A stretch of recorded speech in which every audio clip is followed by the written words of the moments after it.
നമസ്കാരം, എല്ലാവർക്കും സ്വാഗതം ഫലദീപികയിലേക്ക്. മീനം രാശിക്കാരെ സംബന്ധിച്ചിടത്തോളം ഇന്നത്തെ ഈ ജ്യോതിഷ പ്രോഗ്രാം വളരെ സവിശേഷമാണ്. നിങ്ങളുടെ ആരോഗ്യം, വിദ്യാഭ്യാസം, പ്രണയം, വിവാഹ ജീവിതം, ഭാഗ്യം, കരിയർ, ബിസിനസ് എന്നിവ എങ്ങനെയുണ്ടാകുമെന്ന് ഇതിൽ ചർച്ച ചെയ്യും. 9 ഗ്രഹങ്ങളുടെയും സ്ഥാനം എവിടെയാണ്, അവ നിങ്ങൾക്ക് ഗുണകരമാണോ അതോ ദോഷകരമാണോ എന്ന് ഇതിലൂടെ വിശദമായി പറഞ്ഞു തരാം. 2026 മാർച്ചിൽ മീനം രാശിക്കാരുടെ അവസ്ഥ എന്തായിരിക്കും? മീനം രാശിക്കാരുടെ അധിപൻ ദേവഗുരുവായ ബൃഹസ്പതി അല്ലെങ്കിൽ വ്യാഴമാണ്. വ്യാഴം നിങ്ങളുടെ 4ാം ഭാവത്തിലാണ് ഇപ്പോൾ സ്ഥിതി ചെയ്യുന്നത്. ഒരു സന്തോഷ വാർത്തയുണ്ട്. വ്യാഴം മാർച്ച് 11 വക്രഗതിയിൽ നിന്ന് മാറി നേർഗതിയിലാകുന്നു. നിങ്ങളുടെ 1ാം ഭാവത്തിൽ ശനിയും ശുക്രനുമുണ്ട്. 6ാം ഭാവത്തിൽ കേതുവും 12ാം ഭാവത്തിൽ സൂര്യൻ, ബുധൻ, രാഹു, ചൊവ്വ എന്നീ 4 ഗ്രഹങ്ങളും സ്ഥിതി ചെയ്യുന്നു.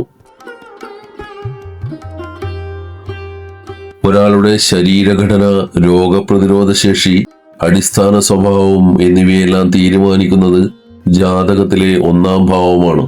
നിങ്ങളുടെ കാര്യത്തിൽ ഈ ഭാവത്തിന്റെ അധിപനായ വ്യാഴം അഥവാ ബൃഹസ്പതി ഇപ്പോൾ 4ാം ഭാവത്തിലാണ് നിൽക്കുന്നത്. പൊതുവെ ഇത് അനുകൂലമായ ഒരു സ്ഥാനമായതുകൊണ്ട് തന്നെ വലിയ ആരോഗ്യ പ്രശ്നങ്ങളോ ഗുരുതരമായ രോഗങ്ങളോ നിങ്ങളെ അലട്ടാൻ സാധ്യത കുറവാണ്. വലിയ കുഴപ്പങ്ങളില്ലെങ്കിലും ചില ചെറിയ അസ്വസ്ഥതകൾ ഈ മാസം ഉണ്ടായേക്കാം.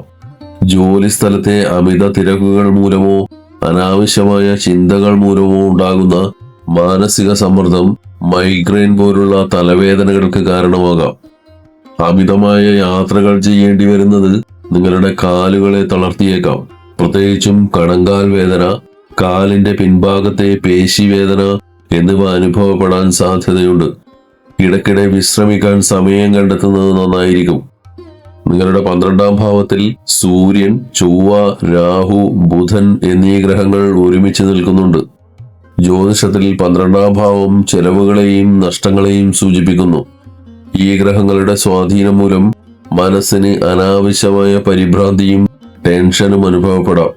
ശരീരത്തിലെ സന്ധികളിൽ വേദന അനുഭവപ്പെടാൻ സാധ്യതയുണ്ട്. മാർച്ച് മാസത്തിന്റെ ആദ്യ പകുതിയിൽ ചെറിയ ബുദ്ധിമുട്ടുകൾ ഉണ്ടായേക്കാമെങ്കിലും മാർച്ച് 11 ശേഷം സ്ഥിതിഗതികൾ മാറും. നിങ്ങളുടെ രാശാധിപനായ വ്യാഴം വക്രഗതിയിൽ നിന്ന് മാറി നേർഗതിയിൽ സഞ്ചരിക്കാൻ തുടങ്ങുന്നതോടെ നിങ്ങളുടെ ആരോഗ്യത്തിൽ വലിയ പുരോഗതി ഉണ്ടാകും. ഏതെങ്കിലും തരത്തിലുള്ള അസുഖങ്ങൾ നിങ്ങളെ അലട്ടുന്നുണ്ടെങ്കിൽ അതിൽ നിന്നുള്ള മോചനം ഈ തീയതിക്ക് ശേഷം വളരെ വേഗത്തിലായിരിക്കും. ശാരീരികമായ ഉന്മേഷവും മാനസികമായ ശാന്തിയും തിരികെ ലഭിക്കും. ഈ മാസം അനാവശ്യമായ കാര്യങ്ങളെ കുറിച്ച് ആലോചിച്ച് ടെൻഷൻ അടിക്കാതിരിക്കുക. മാനസിക സമ്മർദ്ദം കുറക്കാൻ ധ്യാനമോ ലളിതമായ വ്യായാമങ്ങളോ ശീലിക്കുന്നത് ഗുണം ചെയ്യും. ജ്യോതിഷമനുസരിച്ച് ഒരാളുടെ പഠനം, വിദ്യ, ബുദ്ധിശക്തി എന്നിവയെ കുറിച്ച് ചിന്തിക്കുമ്പോൾ ഏറ്റവും പ്രാധാന്യമുള്ളത് 5ാം ഭാവത്തിനാണ്. ഈ മാസത്തെ നിങ്ങളുടെ ഗ്രഹനില പരിശോധിക്കുമ്പോൾ വിദ്യാർത്ഥികൾക്ക് പഠനകാര്യങ്ങളിൽ ചില സമ്മിശ്ര ഫലങ്ങളാണ് കാണുന്നത്.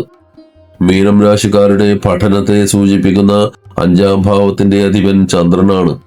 എന്നാൽ നിലവിൽ ബുദ്ധിയുടെ കാരകനായ ബുധനും പ്രവർത്തിക്കാനുള്ള ഊർജവും താല്പര്യവും നൽകുന്ന ചൊവ്വയും നിൽക്കുന്നത് 12ാം ഭാവത്തിലാണ്. 12ാം ഭാവം പൊതുവെ അനുകൂലമല്ലാത്തതിനാൽ പഠിക്കുന്ന കാര്യങ്ങളിൽ വേണ്ടത്ര ശ്രദ്ധ കേന്ദ്രീകരിക്കാൻ നിങ്ങൾക്ക് പ്രയാസം നേരിട്ടേക്കാം. മനസ്സ് ഇടയ്ക്കിടെ മാറി മറിയുന്ന അവസ്ഥയുണ്ടാകാൻ ഇതിടയാക്കും. നിങ്ങളുടെ ഗ്രഹസ്ഥിതിയിൽ 3 പ്രധാന ഗ്രഹസംയോഗങ്ങൾ പഠനത്തെ ബാധിക്കുന്നുണ്ട്. ബുദ്ധിയുടെ ഗ്രഹമായ ബുധൻ രാഹുവിനോടൊപ്പം ചേരുന്നത് ബുദ്ധിശക്തിയെ മന്ദീഭവിപ്പിക്കാൻ കാരണമാകും. കാര്യങ്ങൾ വേഗത്തിൽ മനസ്സിലാക്കാൻ പ്രയാസം തോന്നുകയോ പഠിച്ച കാര്യങ്ങൾ മറന്നുപോവുകയോ ചെയ്തേക്കാം. ചൊവ്വയും രാഹുവും ചേരുന്നത് നിങ്ങളിൽ അനാവശ്യമായ എടുത്തുചാട്ടവും ദേഷ്യവും ഉണ്ടാക്കാം. പഠനത്തിൽ ക്ഷമയോടെ ഇരിക്കാൻ കഴിയാതെ വരികയും പെട്ടെന്ന് ശ്രദ്ധ മാറുകയും ചെയ്യും. സൂര്യൻ ആത്മവിശ്വാസത്തെയും വ്യക്തതയെയും സൂചിപ്പിക്കുന്നു. രാഹു സൂര്യനെ ബാധിക്കുമ്പോൾ ശരിയായ തീരുമാനങ്ങൾ എടുക്കാൻ കഴിയാതെ വരികയും വലിയ ആശയക്കുഴപ്പങ്ങൾ ഉണ്ടാവുകയും ചെയ്യും. ഇത് പരീക്ഷകളിലും മറ്റും തെറ്റായ തീരുമാനങ്ങൾ എടുക്കാൻ കാരണമായേക്കാം. മൊത്തത്തിൽ നോക്കിയാൽ പഠനകാര്യങ്ങളിൽ ഈ മാസം അത്ര മികച്ചതല്ല. ഒരു ശരാശരി നിലവാരം മാത്രമേ പ്രതീക്ഷിക്കാനാവൂ. എങ്കിലും വിദ്യാർത്ഥികൾക്ക് ഒരു ശുഭവാർത്തയുള്ളത് മാർച്ച് 11 ശേഷമാണ്. ഈ തീയതിക്ക് ശേഷം പുതിയ കോഴ്സുകൾക്ക് അഡ്മിഷൻ എടുക്കാനോ ഉപരിപഠനത്തിനായുള്ള തയ്യാറെടുപ്പുകൾ നടത്താനോ വളരെ നല്ല സമയമാണ്. പഠനത്തിൽ പിന്നോക്കം പോയവർക്ക് പുതിയ പദ്ധതികൾ തയ്യാറാക്കി മുന്നേറാൻ ഈ സമയം സഹായിക്കും. ഈ കാലയളവിൽ ഓൺലൈൻ ഗെയിമുകൾ, മൊബൈൽ ഫോൺ ഉപയോഗം തുടങ്ങിയ വിനോദങ്ങളിൽ മനസ്സ് കുടുങ്ങിപ്പോകാതെ പ്രത്യേകം ശ്രദ്ധിക്കണം. ഇത്തരം കാര്യങ്ങൾ നിങ്ങളുടെ പഠനത്തെ ദോഷകരമായി ബാധിക്കാൻ സാധ്യതയുണ്ട്. ജ്യോതിഷപ്രകാരം ഒരാളുടെ വിവാഹ ജീവിതം, പങ്കാളിയുമായുള്ള ബന്ധം, ദാമ്പത്യത്തിലെ സമാധാനം എന്നിവയെല്ലാം പരിശോധിക്കുന്നത് 7ാം ഭാവം നോക്കിയാണ്. മീനം രാശിക്കാരെ സംബന്ധിച്ചിടത്തോളം ഈ മാസം ദാമ്പത്യ കാര്യങ്ങളിൽ അല്പം ശ്രദ്ധ വേണമെന്ന് ഗ്രഹനില സൂചിപ്പിക്കുന്നു. നിങ്ങളുടെ ദാമ്പത്യത്തെ നിയന്ത്രിക്കുന്ന 7ാം ഭാവത്തിന്റെ അധിപൻ ബുധനാണ്. നിലവിൽ ബുധൻ നിൽക്കുന്നത് 12ാം ഭാവത്തിലാണ്. ജ്യോതിഷത്തിൽ 12ാം ഭാവം എന്നത് പൊതുവെ അസ്വസ്ഥതകളെയും ദൂരദേശ യാത്രകളെയും അനാവശ്യ ചെലവുകളെയും സൂചിപ്പിക്കുന്ന ഒന്നാണ്. ബുധൻ അവിടെ രാഹുവിനോടൊപ്പം നിൽക്കുന്നത് ദാമ്പത്യത്തിൽ ചില പ്രശ്നങ്ങൾ ഉണ്ടാക്കാൻ കാരണമായേക്കാം. 12ാം ഭാവത്തിലെ ഗ്രഹങ്ങളുടെ സ്വാധീനം മൂലം പങ്കാളിയുമായി അനാവശ്യമായ തർക്കങ്ങൾക്കും അഭിപ്രായ വ്യത്യാസങ്ങൾക്കും സാധ്യതയുണ്ട്. വളരെ നിസ്സാരമെന്ന് തോന്നുന്ന കാര്യങ്ങളെ ചൊല്ലി വലിയ വഴക്കുകൾ ഉണ്ടാകാൻ ഈ മാസം സാധ്യതയുണ്ട്. അതിനാൽ പങ്കാളിയോട് സംസാരിക്കുമ്പോൾ സംയമനം പാലിക്കാനും വിട്ടുവീഴ്ചകൾ ചെയ്യാനും തയ്യാറാകണം. ഈ കാലയളവിൽ നിങ്ങളുടെ പങ്കാളിയുടെ ആരോഗ്യകാര്യത്തിൽ പ്രത്യേക ശ്രദ്ധ ആവശ്യമാണ്. സ്കിൻ അലർജിയോ മറ്റു ചർമ്മരോഗങ്ങളോ വരാൻ സാധ്യതയുണ്ട്. കണ്ണുകൾക്ക് അമിതമായ ക്ഷീണമോ ഡ്രൈനസോ അനുഭവപ്പെടാം. കൂടാതെ വയറുവേദനയോ ദഹന സംബന്ധമായ പ്രശ്നങ്ങളോ ഉണ്ടാവാം. 12ാം ഭാവം അത്ര അനുകൂലമല്ലാത്തതുകൊണ്ട് ഈ മാസം ദാമ്പത്യ ജീവിതത്തിൽ വളരെ ക്ഷമയോടെ മുന്നോട്ടു പോകേണ്ടതുണ്ട്. പങ്കാളിയെ മനസ്സിലാക്കാൻ ശ്രമിക്കുന്നതും അവരുടെ ആരോഗ്യകാര്യങ്ങളിൽ തുണയായി നിൽക്കുന്നതും ബന്ധം കൂടുതൽ ദൃഢമാകാൻ സഹായിക്കും.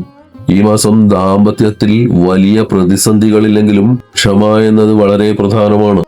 അനാവശ്യമായ വാദപ്രതിവാദങ്ങൾ ഒഴിവാക്കിയാൽ സന്തോഷകരമായ അന്തരീക്ഷം നിലനിർത്താൻ സാധിക്കും. ഈ മാസത്തെ ഗ്രഹനില പരിശോധിക്കുമ്പോൾ നിങ്ങളുടെ സാമ്പത്തിക കാര്യങ്ങളിലും തൊഴിൽ മേഖലയിലും ചില ഉയർച്ച താഴ്ചകൾ കാണുന്നുണ്ട്. ജ്യോതിഷത്തിൽ 9ാം ഭാവമാണ് ഒരാളുടെ ഭാഗ്യത്തെ സൂചിപ്പിക്കുന്നത്. നിങ്ങളുടെ കാര്യത്തിൽ ഭാഗ്യസ്ഥാനത്തിന്റെ അധിപനായ ചൊവ്വ നിൽക്കുന്നത് 12ാം ഭാവത്തിലാണ്. 12ാം ഭാവം പൊതുവെ നഷ്ടങ്ങളെയും തടസ്സങ്ങളെയും സൂചിപ്പിക്കുന്ന ഒന്നായതുകൊണ്ട് ഈ മാസം ഭാഗ്യത്തിന്റെ പിന്തുണ നിങ്ങൾക്ക് അല്പം കുറവായിരിക്കാൻ സാധ്യതയുണ്ട്. അതിനാൽ ഭാഗ്യത്തെ മാത്രം വിശ്വസിച്ച് വലിയ തുകകൾ ഒന്നിലും നിക്ഷേപിക്കാതിരിക്കാൻ ശ്രദ്ധിക്കണം. പുതിയ ബിസിനസ് പ്ലാനുകൾ നടപ്പിലാക്കാൻ കുറച്ചുകൂടി കാത്തിരിക്കുന്നത് നന്നായിരിക്കും. മാർച്ചിനേക്കാൾ കൂടുതൽ ഭാഗ്യാനുഭവങ്ങൾ നിങ്ങൾക്ക് ഏപ്രിൽ മാസത്തിൽ ലഭിക്കുമെന്ന് ഗ്രഹനില സൂചിപ്പിക്കുന്നു. ഭാഗ്യത്തിന്റെ കാര്യത്തിൽ ചില തടസ്സങ്ങളുണ്ടെങ്കിലും തൊഴിൽ മേഖലയിൽ നിങ്ങൾക്ക് വലിയ ആശ്വാസം നൽകുന്ന ഫലങ്ങളാണ് കാണുന്നത്.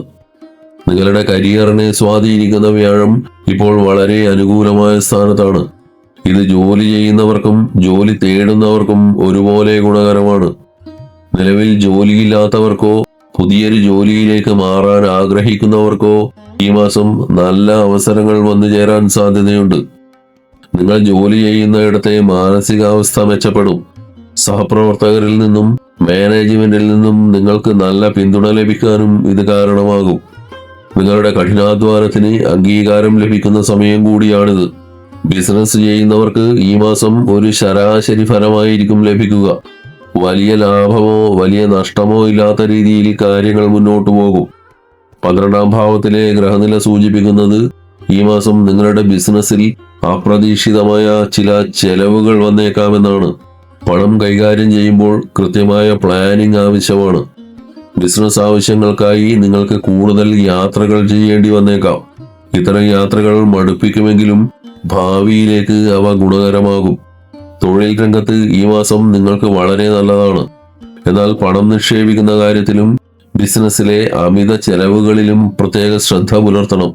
വലിയ തീരുമാനങ്ങൾ എടുക്കാൻ ഏപ്രിൽ മാസം വരെ കാത്തിരിക്കുന്നത് കൂടുതൽ ഗുണം ചെയ്യും. ഈ വീഡിയോ നിങ്ങൾക്ക് ഇഷ്ടപ്പെട്ടുവെങ്കിൽ ലൈക്ക് ചെയ്യുക, ഷെയർ ചെയ്യുക. കൂടുതൽ ജ്യോതിഷ അറിവുകൾക്കായി ഫലദീപിക സബ്സ്ക്രൈബ് ചെയ്യുക. എല്ലാവർക്കും നന്മകൾ ഉണ്ടാവട്ടെ. ഹരി ഓം.